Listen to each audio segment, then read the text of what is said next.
Assalomu alaykum. Men Esanboyev Muhriddin Egamovich, terapevt-kardiolog. Homiladorlarda ko'p uchraydigan qon bosimi va yurakning tez urishi, ya'ni taxikardiya haqida gaplashamiz.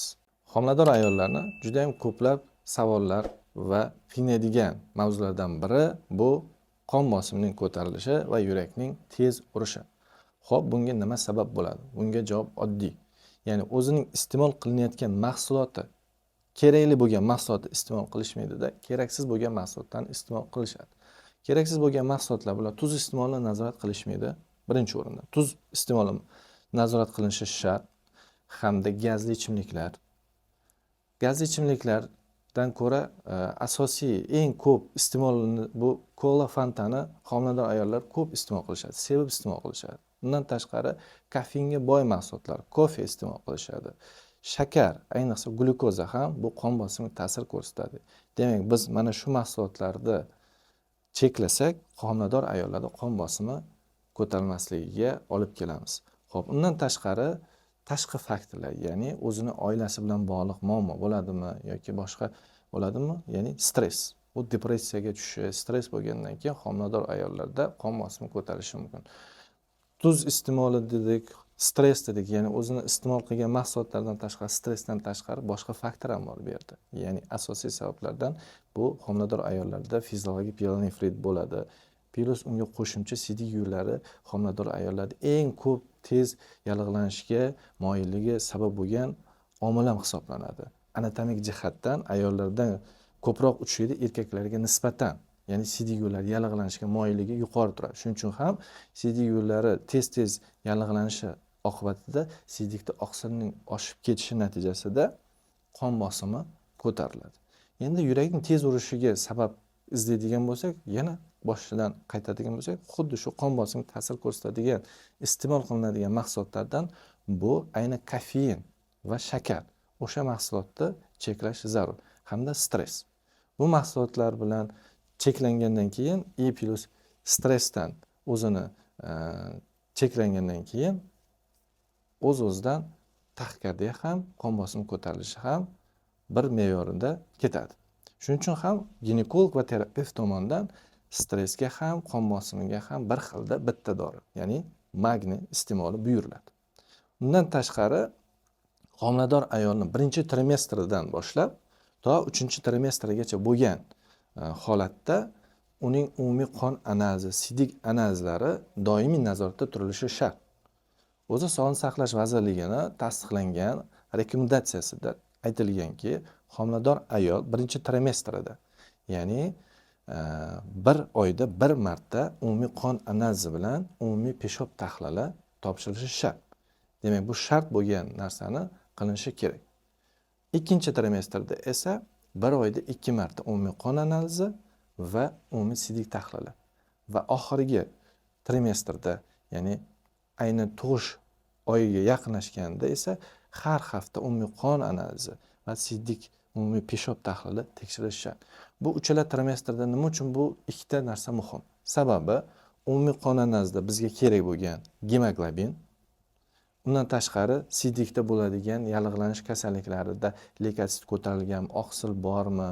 Shu narsani biz bilishimiz kerak. Chunki boyagi yuqorida sanab o'tgan qon bosimiga sabab bo'ladigan, taxikardiyaga sabab bo'ladigan omillarni bor yo'qligini biz nazorat qilib turishimiz shart. Demak, qon bosimi va yurakning tez urishi, ya'ni taxikardiyaga sabablarini sanab o'tdik. Endi uni qon bosimi, ya'ni homilador ayollar qon bosimi ko'tarilishi va homilador ayollarda taxikardiyaning, ya'ni yurakning tez urishini belgilarini sanab o'tamiz. Xo'p.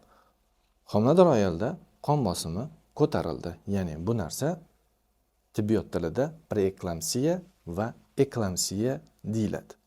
Xo'p, homilador ayolda o'zi normada qon bosimi necha degan savol tug'iladi. 120 ga 80. Ba'zida homilador ayollarda bu qon bosimi past ham bo'lishi mumkin. Gipotoniyada yurishi ham mumkin. Ba'zida esa normada yurishi mumkin. Demak, 120 ga 80 eng pastki normasi minimal 100 bo'lishi kerak. Ba'zida 90 da ham yurishadi homilador ayollar. Ya'ni bu sistolik qon bosimi 90, pastda diastolik qon bosimi 60 gacha bo'ladi.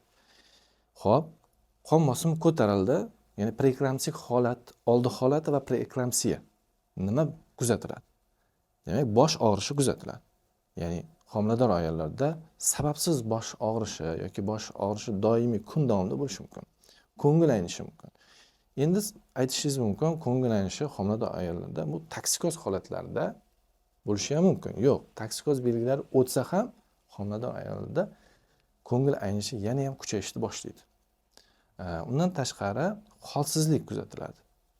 Undan tashqari esa kindik atrofida og'riq hamda o'ng qovurg'a yoyi ostida esa og'riq boshlanadi.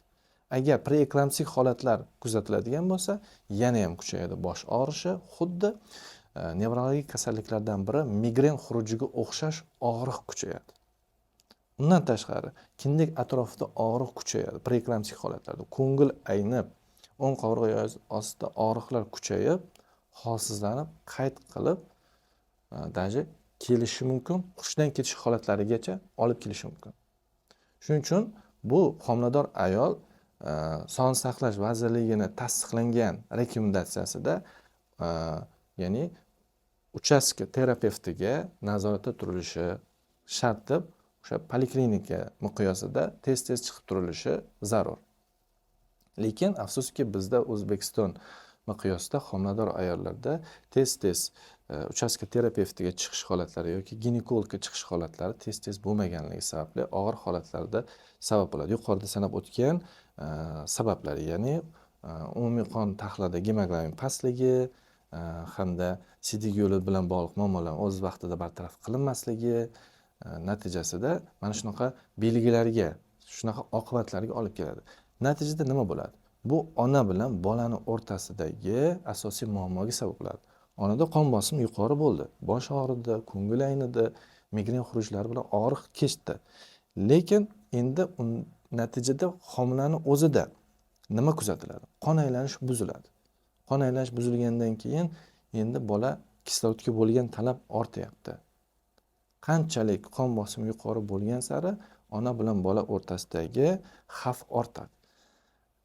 Demak, mana shu xavf ortmasligi uchun biz belgilarni o'z vaqtida bartaraf qilishimiz shart. Ya'ni preeklamsiya holatini o'zida. Bu preeklamsiya bu hali ham juda ham xavfli emas. Eklamsik holatlarga, ya'ni juda ham yuqori qon bosimiga ko'tarilganda biz ularga doimiy qon bosimiga qarshi dori vositalar tavsiya qilishimiz kerak. Ya'ni kardiolog tomonidan. Taxikardik holatlariga to'xtaladigan bo'lsak, belgilari yurak tez urib, havo yetishmaydi. Nima uchun bizda yuragimiz tez urganda havo yetishmaydi? Sabab sistolik qon bosimini ko'tarishga sabab bo'ladi taxikardiya. Taxikardiya paytida yurakning koronar qon tomirlari dam olishga ulgurmaydi, ya'ni diastolaga ulgurmaydi. Natijada yaxshi qon yetib bormaydi yurakka. Shuni hisobiga hansirab havo yetishmasligi hissi kuzatiladi. Va eng muhim sabablardan biri, agar homilador ayolda yuqoridagi omillarni hammasini tekshirib chiqildi. Umumiy qon tahlilida gemoglobin joyida, stress yo'q, qon bosimi bilan bog'liq bo'lgan avlodda yo'q. Taxikardiya bor, plus qon bosimi ko'tarilyapti. Uni sababini bitta sabab bu endokrinologik muammo. Ya'ni qalqon son bezi tekshirish kerak agar demak.